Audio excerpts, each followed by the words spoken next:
Mwaramutse canke mwiriwe kandi ikaze muri kiganiro ca Harico Sports, ibiganiro mushikirizwa na Harico Media. Musanzwe mubizi ko ni ku munsi wa mbere canke ku munsi wa gatanu. Ni jewe Anedoris Ndongozi ndi kumwe na mugenzi wanje ngurirwa Ene Dardi. Ene Dardi, reka ndakuramutse. Ndakuramukije Loris, ndaramukije namwe ko muradukurikirana na cane ko tugiye kurabira hamwe ibigenda biba muri weekend n'inkino zoba zarabaye canke amafe yo barabaye kubijanye na football canke basket agenda abaye muri indwi hagati. Ni amakuru y'inkino atandukanye zo kuba tubashikiriza. Mu Burundi ni muri basketball, mu Burundi ni muri basketball. No musi ariko harafatwa ingingo zafashwe muri ino ndwi tugiye kuba turangiza, ibihano bitandukanye bifatirwa abakinyi batandukanye haba mu mugwi Rezipo ndetse no mu mugwi URUNANI. Ni umugwi URUNANI wamaze kuba utsinzwe impaga urukino rwabo bakinye n'umugwi wa Tigers. Ni ingingo zaje ko zifatwa na Febabu, nivyo tuza guca hirya no hino. Turaza kuva no mu gihugu cacu c'u Burundi twerekeze ku mugabane wa Buraya. Ni mu gihugu c'Ubwongereza nako inkino bagiye kundwi ya nyuma, ariko hari ibintu byinshi bitaradadanuka. Hari inkino nyinshi cyane zizoba, imigwi myinshi ikondera kibanza kuja muri zine za mbere. Mohamed Salah abaye umukinyi yatowe nk'umukinyi mwiza yaranze isezo ya English Premier League. Na makuru za kuvuga turaza guca ku mugabane wa Amerika, ni neza muri United States of America, ni muri NBA. Onako bari muri mama finale ya conference. Ona ku mugwa Oklahoma City Thunder ubandanya werekana ko ni equipe ikomeye cyane muri mwaka. Nayo makuru n'ayandi tuza kwaduca ko, reka tumire amateka duheze tugaruke. Twamaze ko tugaruka ubugira kandi ni amakuru y'ingazo guhera hano mu gihugu cacu c'u Burundi muri VBL Vitaro Basketball mu 2025. Inkino ziriko ziragira ku musozo, umugwi wose usigaje inkino zitatu gusa kugira ngo saison régulière ize kubirangira hano muri VBL. Reka duce gato mu biriko biravugwa mu nkino zitandukanye. Mu bihano byaje ko bifatirwa abakinyi batandukanye ndetse n'imigwi mu mugwi wa Rezipo n'umugwi URUNANI. Hari muri weekend yari havuye idohejeje uno munsi, aho mugwi wa Rezipo ariko akina n'umugwi URUNANI. Mu mpera y'urukino witwa Christian Kakonda, umukinyi akina mu mugwi wa Rezipo, yaje kuba ashamirana n'uwitwa Thierry Sanya mu mugwi URUNANI. Ni uwitwa Kakonda yaje ko afatirwa ibihano. Benshi baje ko bacibwa ihadabu y'amafaranga 300 bagarikwa inkino zitatu canke zine. Mu mugwi wa Rezipo ni Christian Kakonda, mu mugwi URUNANI n'uwitwa Ngenzayo Marikire Oncho ndetse n'uwitwa na Papa Malik Thiam uno mu Senegal. Bose baje kuba biyimplika muri no na Dr Evra, umwe mu bari muri staff mu mugwi URUNANI. Barako nawe nyene yagize inyifato numva ngo itabereye kuri departement, abo sife baba yaje kuba ibafatira ibihano. Ni ibihano tuvuge ko byari bikwiriye, uburemere bifise burakwiranye n'amakosa bakoze. Sinovuga yuko byari bikwiriye, ahubwo icari kuba nuko byari kwigenza neza, abakinyi barakwiye kwigenza neza bakevita ibihano, kubera urabona ni ibihano bice bigenda bishira ama equipe asanzwe bakinira. Urabona ko hari n'abakinyi bari tweze kuta cyacha mu difficulty. Navuga yuko ama equipe agenda bakinira ni URUNANI rugiye gutakaza abakinyi babiri, novuga Malik na Papa. Novuga yuko ari abakinyi ubona yuko muri iki gihe URUNANI rugenda kwifatisha ko naho bagenda gukora ama recruitment meza. Novuga kandi ni bihano novuga ko bigiye biremereye. Iyi match zine ku mukinyi wo muri Dinamo wo muri Rezipo, ni match zitatu ku mukinyi Malik, ni match zibiri ku mukinyi Papsnya. Urabyumva urabona yuko ari ibintu bigenda novuga bishira en difficulté cyane abakinyi n'ama equipe. Na 300,000 amafaranga tutari novuga ko ari ryambere abakinyi hano iwacu mu Burundi baciye mahera nkayo, n'amahera y'umurengera novuga kuri basketball Burundi kuva itangura. Ariko nibaza ko ni ibihano byari bikwiriye ku ruhande rumwe, kuko ibyo ntabwo birofeta image nziza ya basketball mu Burundi. No musi ni basketball mu Burundi ikiyaja ku rundi rugero, irikira duza niveau par rapport imyaka iheze. Ijya image si image arikwiye kuja kuboneka kuri terrain de departement. Hari urukino rukomeye nka mu Burundi no mu Rwanda Rezipo ari match ikomeye. Navuze yuko ari bikino, novuga yuko byaje mu kanya atari keza, ariko nibyavuye ku bakinyi batashuye kuri comporta, batashuye kumenya kumetriza ama emotion yabo.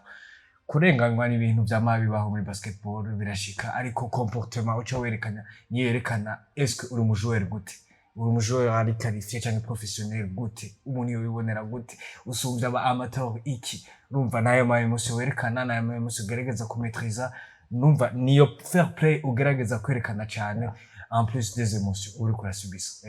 Niyaza ko ni kuri side imwe n'ibihano byari bikwiye, kuko antuka ndaza ko byakosora, ariko undi mwanya eske ni ibihano bisanzwe byanditswe n'amategeko asanzwe yanditswe canke ni iyo bibaye bafite kuko ndibuka ko hari iyindi incident yaje kuba iba hagati y'umuguru nayo n'umugwa Dinamo witwa Karabona Clement yaje kuba nawe nyine agira action nk'iyo Kakonda Christian yagize aza kuba ababaza Thierry Sanya nyene ubwira kandi ariko ibihano byo ntiraza kuba bisohoka eske cyo twinde bitwara igihe kingana gute kugira ngo uno musi ibihano kuko ni match y'urunani na Rezipo haraheze une semaine ibaye à peu près 2 semaines iheze mugabe ibihano no byaje kuba bigi eske ni bafata biga gute bavyiga n'amategeko yanditse bakurikiza cyane ego cyane n'amategeko yanditse FEBAB itezo gukurikiza kubera hasanzwe hariho amategeko FEBAB itezo gukurikiza mu gutanga ibihano no mu gukosora utuntu tutungonongono tuba twabaye novuga yuko kandi hariho commission disciplinaire iri muri FEBAB ijejwe gukurikirana ibintu nk'ivyo birayifata sevwe umwanya munini kugira ashobore kwevarirwa kubera irumviriza n'impande zose ikumviriza bariya na bariya ikavuga ati ibyagenze gute ikabaza n'abari present kugira ishobore gufata ama decision neza novuga yuko si ugiye kuraba incident zari zabaye si bihano mbere bigiye biremereye matches 3 matches 2 matches 4 novuga ku bintu byari byabaye ni ibintu bigenda bisubiza inyuma novuga niveau turiko turagomba gushika ko muri aka kanya ya FEBAB no cyane VBL tuko turabona yego neza ko ni matches 3 ku muguru nani nibaza ko nta impact zimwe bije kugira kuko ana basikaje matches zorosha basikaje umugwa Muzinga basikaje umugwa New Star basikaje umugwa Aigle Noir naza ko ntabwo ari impact nini ya ku muguru nani ariko amafaranga n'abakinyi bashika kuri n'abantu bashika kuri 3 mu muguru nani nanye naza ko amafaranga menshi mu mugwi URUNANI n'ibihano bikwiriye reka tuvuge kuri ikindi gahejeje kwa gisohoka naza ko ari ku munsi wa gatatu nibaza ko ayo ikete ryaje kwa gisohoka rya FEBAB rifatira ibihano umuguru URUNANI siga ni forfait kuri urukino baje kwa bakina n'umugwi wa Tigers BBC urari rw'abatsinze difference amanota nka 10 nanga ndayibuka neza ariko FEBAB yaje kuba ivuga ko URUNANI rutsinzwe impaga canke rutsinzwe forfait kuri urwo rukino ariko n'umugwi wa Tigers bivanye nuko baje kuba bashira abakinyi bane muri terrain en même temps aba étranger bane itegeko rya FEBAB nabyo rikaba ribuze ku bantu dukurikirana ndibaza ikintu twahigarutse ko twageze ukivuga mu misi yahera twavuze yuko URUNANI umusanzwe muri FEBAB kwinjiza abakinyi maximum ni batatu mu kibuga baba étranger URUNANI gwaragize novuga yuko coach URUNANI gafitisi novuga yuko yaregize sinzi ko atamenya amategeko canke yo bari ihenze so gutamenya amategeko ni ibyo ni tactique isanzwe ba ariko novuga yuko na staff bari kumwe yari gushobora kumwampesha kubera irabona ibigomba bikurikira ariko n'umukinyi yinjiye mu kibuga n'ahatakoze ku mupira atavuze arakoze umupira kubera urana ko yamaze y'amasegonda make cyane gose mwitero hama baheza kumusubirira amusubiriza n'uwundi murundi ariko byagize impact nini wana ko URUNANI ruciye rutsindwa fokufe kandi n'URUNANI rwariko rurisata kuba ari byo muri aka kanya inyuma y'intsinzi yo kuri Dinamo inyuma y'intsinzi zo kuri Rezipo Tigers ubona ko ari ama equipe ariko arayihanga cyane novuga yuko ari URUNANI ruciye ruba frene muri aka kanya kubwo ama tactique novuga y'umucoach na staff yiwe baraza ko ijya nirerisa nta muntu weza kumubriminga ca gafyisi canke bon nibyo ni ibintu bisanzwe ni rero ishika ni ibintu bisanzwe no musi naza ko nta na impact bizahugira ku muguru nani kuko nubundi ntibarabambere ava meme yokina ijya match ntibari nabambere iyi match nubwo batari ko terafort Dinamo iracyari yambere mugana naza ko uno musi URUNANI riko rondera premier place ntinakenewe cyane muri saison hegiriye kuko nta trophy FEBAB itanga muri kuri equipe yabaye champion ya saison hegiriye uno musi objectif ni playoff kandi naza ko nta surprise nimwe tuko turitega URUNANI dashaka kuja muri playoff naco gituma no tuko twabona ko azana amaramforo akomeye cyane mu URUNANI abakinya akomeye gose baherutse gusinyisha witwa Perry William tumuze mu Dinamo kuva kera urabona ko nibaza ko ibi bintu ahubwo bizoza byabaye bwa mbere ku mugwa Dinamo bakina mu URUNANI bo byaje kuba bimenyekana haheze iminsi Dinamo niho yatomboreye uno musi rero nibaza ko ni ibintu bije kwerekana cyane ku URUNANI na Dinamo kuko nizo zifite abatransfers zikinisha abatransfers baje kuba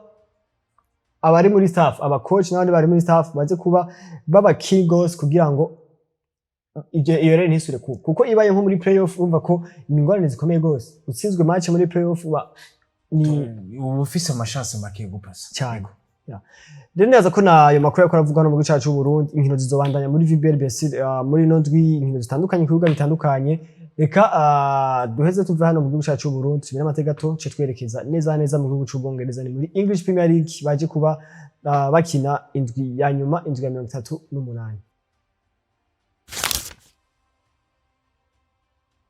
Ya twamaze ko dushika neza ku mugabane wa Buraya, ni mu gihugu c'Ubwongereza, ni muri English Premier League, baza gukina indwi ya 38. Ni muri ino ndwi kuva ku munsi w'ejo wa gatandatu, ubona ko ni inkino za nyuma. Uno munsi ibintu bikomeye cyane muri Premier League ni kino kibanza ca kane, ikibanza ca gatanu, no kuvuga ngo qualification muri UEFA Champions League. Uno mwaka muri Premier League tuje kubona imigwi 6 iri muri Champions League amakuze. Novuga ko ari ikintu byambaye kuri Premier League, ni ikintu kigenda giprova nk'abantu dusanzwe dukurikirana Premier League, dusanzwe tuzi novuga valeur ya Premier League, ni ikintu genda cerekana yuko Premier League ariyo championnat majeur, nubwo hariho 5 championnat majeur muri Europe, novuga ko ariyo senior muri aka kanya igenda iserukira izindi. Yego. Ni muri Premier League rero munsi mbere ko indwi ya 38 ishika, ubona ko imigwi iri kuragwanya. Umugwi wa mbere novuga ngo waramaze kumenyekana, umugwi wa kabiri nawo waramaze kumenyekana, ariko umugwi wa gatatu, umugwi wa kane, umugwi wa gatanu ndetse n'umugwi wa gatandatu, ubona ko hari kibanza kigoye cyane. Imigwi rwanyira kino kwa ca gatatu, ca kane n'ca gatanu ishobora kwikarifya muri Champions League. Uno munsi kwa ca gatatu hariho umugwi wa Manchester City n'amanota 68. Mu kibanza ca kane hariho umugwi wa Newcastle United amanota 66, unganya n'umugwi wa Chelsea amanota 66 mu kanya ca gatanu. Aston Villa mu kibanza ca nyuma mu kanya ca gatandatu, tubona ico ca nyuma muri top 6 tukaravuga amanota 65, ariko hari n'undi mugwi inyuma, Nottingham Forest nawe nyene ufise 65. Uno munsi rero turiko turaraba ino big 5, no tuvuge big 5 ndo tuvuge big 4, tuvuge big 5. Uno munsi wona umugwi ushaka kuvamo ari wahe? Umugwi ushaka kuvamo novuga ku bwanje, ndabona yuko premièrement Aston Villa ifise match ikomeye, izokina na Manchester United. Eski irakomeye kuri Aston Villa? Manchester United ni match ikomeye muri Premier League kuri Aston Villa. Ni Manchester United yerekwa ku novuga yerekwa deception ikomeye ko nibaza ko deception bazogira ni nyinshi, ntaco nitwovuga ngo ni deception izoza guta kuri Aston Villa. Bakeneye gusozera neza champion muri nibaza ko Aston Villa nitwovuga ngo ni match ikomeye kuri Manchester United. Si cyane kamwe ni yonyine mu match ndibaza ko izobe decisive. Ni Nottingham Forest izokina na Chelsea, niyo match iri decisive uno muri top 4 top 5. uno munsi niyo match iri decisive abo twaba kuri definition. Nottingham Forest Chelsea, novuga yuko izo equipe zibiri, yaba Nottingham Forest yaba Chelsea, nizo zifise amahirwe imwe gukina indi gusohoka. Nuvuga ngo uno munsi umugwi wa Manchester City uzofise umugwi wa Fulham ku rukino rwa nyuma. Nyine nibaza yuko ari Manchester United imaze iminsi mu bihe bitoroshe, ari Manchester United iravye nabi, ni Fulham imaze iminsi. Manchester City imaze iminsi nabi, ni Fulham imaze iminsi bikirigenza neza. Ako Manchester City yaheruka gutsinda urukino rwabo batsinda Bournemouth, mu gukomeye cyane muri Premier League. Uno munsi uri no mu kibanza ca 11. Uno munsi Bournemouth mu kibanza ca 11. Yego, ni Bournemouth uri mu kibanza ca 11, ariko ni Fulham nayo nyine bikirigenza neza muri Premier League. Fulham no munsi mu kibanza ca 10. Uravyumva, ni Premier League novuga ko muri aka kanya ifise uburyohe burengeje. Nakare ntiwibagire yuko ari Premier League igenda itangaza, nta equipe uvuga ngo irabayabaye, nta equipe uvuga ngo irakomeye cyane. Ni equipe zihura ugasanga yindi twita ngo irabayabaye igikubita ya equipe twovuga ngo igihanganje. Ni novuga yuko nico gituma novuga yuko nize match zizoba kwa Mungu badishije ku isaha imwe gani habe. Nivyo niko byamayemeje muri Premier League. Premier League jone yanyuma zamari kurukino rwa nzaba kwisahimwe amatrichere agenda aba. Ni novuga yuko muri iyi ndwi tuzobona yuko ama equipe agenda komakomeye. Iyi equipe ishobora kuba muri zitanu za mbere ni Manchester City, muri aka kanya novuga yuko ihagaze neza, ariko ishobora gutangazwa bashiko ko izoba yanasoze, izobiri ahitwa kuri Craven Cottage mu gihugu cy'umugwi wa Fulham.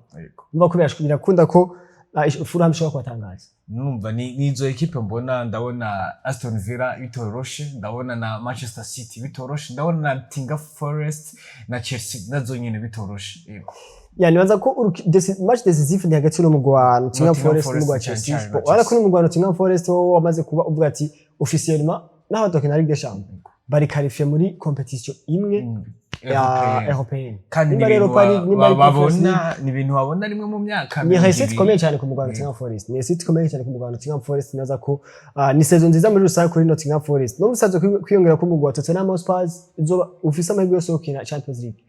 Umugwi wajeje Premier League uri mu kibanza 17. Bavuga ko ari Tottenham, nubwo ari Tottenham Hotspur igiye twara igikombe ca Ligue Europa, ariko uzi ko Tottenham Hotspur iri mu kibanza 17. igize saison nziza gusumba Arsenal iri mu kanya cya kabiri na Manchester City iri mu kanya cya gatatu. Sinovuga ko ari saison nziza ariko ni saison nziza cyane.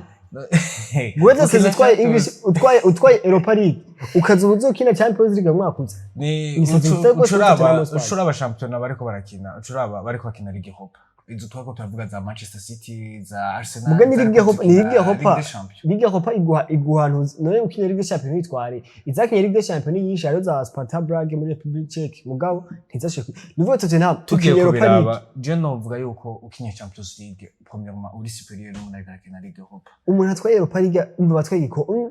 Na Newcastle United yatwaye League Cup. Yatwaye League Cup. Irasumba Manchester City yagize saison bwa. Kibazo gihari ku bantu bakunda football. Ni twebwe abafana ba football turabyuka naho novuga mardi turamenyereye match za mardi mercredi mugabo ni bangahe bavyuka bakaraba imatch za jeudi mugabo gukina iyo mardi ugakina guparticipa gusa no munsi dufata karorero ni Chelsea iri kwirakina Conference League kubu Chelsea ihejeje ari dufate yotsinzwe na Nottingham Forest ntishobore gukina Champions League. Uno musi Tottenham ni icumi iyo izokina Champions League yatwaye na Europa League. Chelsea ntikinya Champions League dufata izokina Conference League cyangwa Europa League. Tottenham umwaka izobiri muri Champions. Uno mwaka Tottenham igize seziza cyane. Novuga isezo ziza ko baratwaye igikombe. Ariko niyo bagenda Arsenal novuga yuko igize sezo ziza cyane. Uravye uburyo novuga ati financièrement novuga financièrement eragize financièrement ni bisanzwe sino kuri trophée novuga ko ari Tottenham yaheruka n'ibikombe kera 2008 nabari ku bikombe igikombe cya gatatu kiri major muri Tottenham novuga yuko ari saison nziza naho nyene Postenego yaravuze ati ni saison ya kabiri ngize muri mugwa wa Tottenham nanje isaison ya kabiri misi yose namanigezwa gutwara igikombe sinovuga ngo ni ibintu yari yapredize ngo ni ibintu ngo byaba ngo yari yavuze ati ko bizohava biba muri kazoza ariko novuga ko ari chance ni chance yo gute ni me forme novuga yuko Manchester United irimo si forme Manchester United ni kuko ntibahuye na Manchester United gusa muri Europa League ntibahuye na Manchester United ariko ugenda urabe amakipe kandi wibuke ko Manchester United muri Europa niwo mugwi wa mbere iburayi wagize parcours udatsinzwe na rimwe wase muri final udatsinzwe na rimwe niwo mugwi wanyene ku mugabane wa burayi twavuga rero ni réussite ya Tottenham Hotspur ni réussite komeye cyane saison nziza kurusha Manchester City saison nziza kurusha Arsenal saison nziza kurusha Real Madrid saison nziza kurusha imigwi atarakibasha gutwara ivyo nabakunze ndebaza nabo nyene baraza kubiraba bagira ico babivuze ko bo barabizi barabibonye antuka nabo nyene barafana nabo nyene barafise ama equipe baba babona yuko daje nk'umufana wa Arsenal muri aka kanya umufana wa Arsenal akora avuga yuko ari Arsenal muri aka mwiseziza ishobora no gutwara Champions League nivyo bamama nivyo bamama sivyo bamama ni cizero bafise kubera barabonye Arsenal aho yageze umwaka nimbwa ni Tottenham est-ce que twiyumvire saison prochaine Tottenham ishize muri Ligue des Champions Ligue des Champions c'est format ubunye novuga yuko ikazi igukurakuranamo ni Tottenham izoshobora birashoboka cyane ndakuri uvuze ngo Arsenal ngo barabonye yashise ubu ngo bashobora gutwara Champions League twibuke yuko muri hari 2020 cyangwa 2020 Tottenham yari muri final ya Champions League imyaka yakurikiye nitwashe kwibona ni Arsenal turashobora kubona mu myaka iza tuyibona yitahira mu ntuze ni byose bishoboka ni novuga yuko example imwe ni Son yatwaye Ligue Europa akavuga yuko ubonye ashobora kuba considéré numero cyane legend wa Tottenham est-ce que Ligue Europa ni ishobora guha umukinyi nka Son kuba umulegend muri equipe ya Tottenham bivana na equipe yari kuko hari ikombe yari bigera itwara ucubona rero Tottenham competition yegukira competition bazi dufate muri Arsenal bayireberako Arsenal inde uvuga ati arashobora kwiprokama bati jewe ndi umulegend wa Arsenal uno musi Arsenal muri Arsenal nta n'umushaka kuvuga ko ari umulegend si cyo nyene none nubwo banatwara na Champions League ntibashaka kuvuga ko ari abalegend kubera turazi Arsenal ya Wenger turazi Arsenal ya kinyimo ba Thierry ba Van Persie turazi Arsenal les invincibles d'Arsenal ubu muri aka kanya biragoye ko hari umukinyi wa Arsenal azavuga yuko ashobora kuba umulegend mugabo ni Tottenham ifise amateka matoyi cyane ugeranije n'aya ma equipe two turavuga nije niko uno musi marakizwa histoire ishobora gukonta uno musi muri Tampres yego ivyo histoire ni histoire uno musi histoire ni histoire uno musi Real Madrid yaratwaye Champions League 15 mugo uno musi ko turavuga ko Real Madrid igize saison blanche pire saison gusumba iyindi migwi yose histoire tuza kwizana uno musi turi muri Tampres yego uno musi muri saison 2024 2025 yego Tottenham Hotspur irafise umusaruro yakinyesha uno musi Manchester City fight ya mbere barimo uno musi ni gukina Champions League gukina Champions League mwaka iyo ni ikintu cya mbere gikomeye umuntu equipe ishobora kugira mu City uno musi Tottenham ziri asile yo gukina Champions League iyo ni City ya mbere plus que Manchester City uno musi yamaze gutwara igikombe Manchester City igikombe bari bizeye baje ko bagitakaza muri finale pire saison kuri Manchester City par rapport à Tottenham Hotspur Manchester City yo turi muri pire saison uravye n'amarukrituma yagiye akora mu novuga mu gice cya kabiri cya saison novuga n'ama performance twatwiziye ko n'abakinyi ikindi naco novuga ko ari pire saison kubera uravye c'est vrai baragize imvune bagize n'imvune zikomakomeye baragize imvune ya De Bruyne baragize imvune ya Haaland ubona yuko n'amameforme y'abakinyi twatwizeye yuko umwaka ari wo bazotanga umusaruro ubona Bernardo Silva byagiye bicumbagira hari undi akina ko ni equipe yose naza ko ni equipe yose urashaka kwamo mahirema 3 yagize performance nziza bivanye no ko yakinye maya munini muri aka kage nta irema avunga muri Man City ngo rakoze performance nziza umwaka bose bavuga yuko bari ku rugero ruri moyenne sinavuga ko bari ku rugero ruri superior n'urugero ruri moyenne urugero ruri hasi cyane kuri Manchester City tuzi kuva 2017 2016 nivyo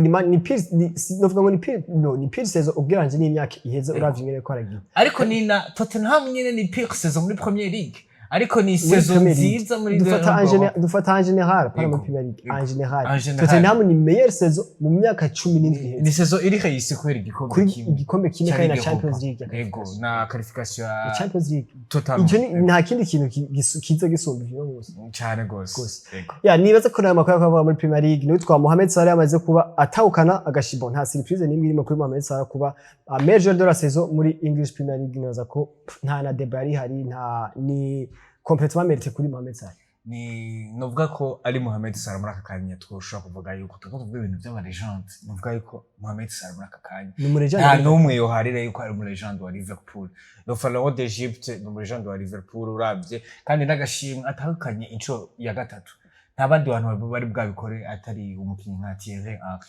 mu gikinira Arsenal novuga yuko ari ibintu nimboneka rimwe ku mukinyi cyane wo muri Afrika nka Mohamed Salah ubona yigenza neza akaza yempoza football yiwe muri equipe nka Liverpool tuzi ko yakinimwe ibihangange byinshi bigiye bikomakomeye novuga yuko ari saison réussi muri Liverpool no kuri we en general ya reka tuve muri Premier League imbere ko turangiza amakuru yacu no munsi duce gato muri NBA abana ko bageze mu mafinali y'ama conference Est conference West n'urukino rumwe match gagné kuri Indiana Pacers kuri face à New York Knicks.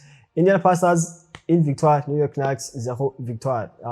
Oklahoma City Thunder 2 victoires, Minnesota Timberwolves 0 victoire. On a ko MVP Shai abandanya kwerekana ko uno mwaka n'uwiwe amaze kubatwara MVP muri saison hegire nibaza ko na MVP y'ama playoff dushobora kubona uno musore ko ari witwa Shai. Muri the playoff amaze nuvuga matches 5 atsinda plus de 30 points.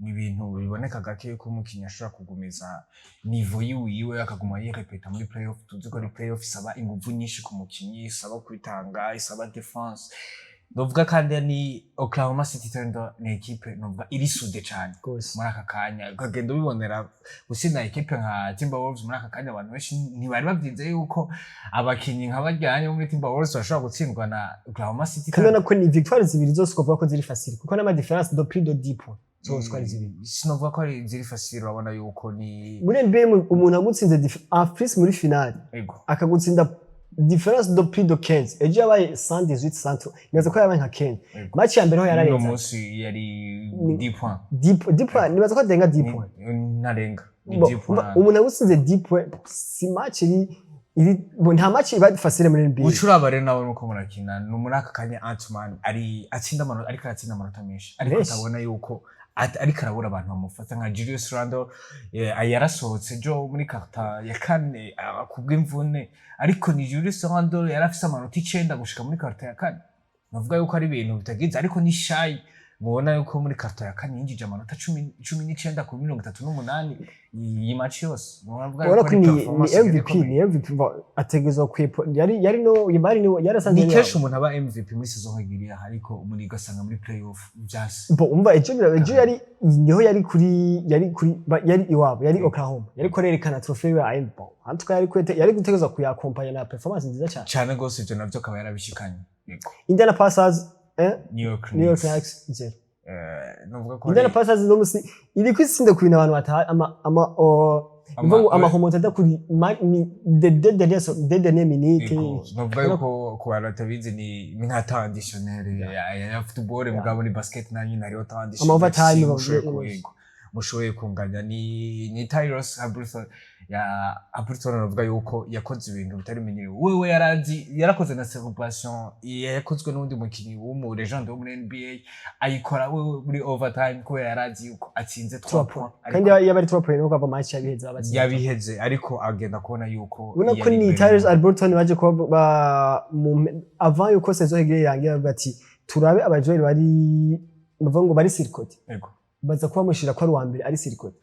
Ngo no musi ariko yerekana ko abantu bose bafise bamutoye ko ari umusirikoti no musi atakuri bafise ariko araba provinga ikintu novuga kuri Tyrus mu grand match n'umuntu yigaragaza araperda imipira arakora amakosa biragira iki biramwankira rimwe ariko n'umukinyi udashobora kubura misi yose aragerageza ni wawundi adata espoir nico kintu kiba gifise umukinyi ari umukinyi novuga yuko aba désespéré ariko arabona ivyo biri kubera mu bako aravuga ati biraheze uno munsi Indiana Pacers maze gutsinda urukino rumwe Oklahoma City Thunder urukino rumwe inkino zibiri twitege finale ya NBA no mwaka ko ni Indiana Pacers na Oklahoma.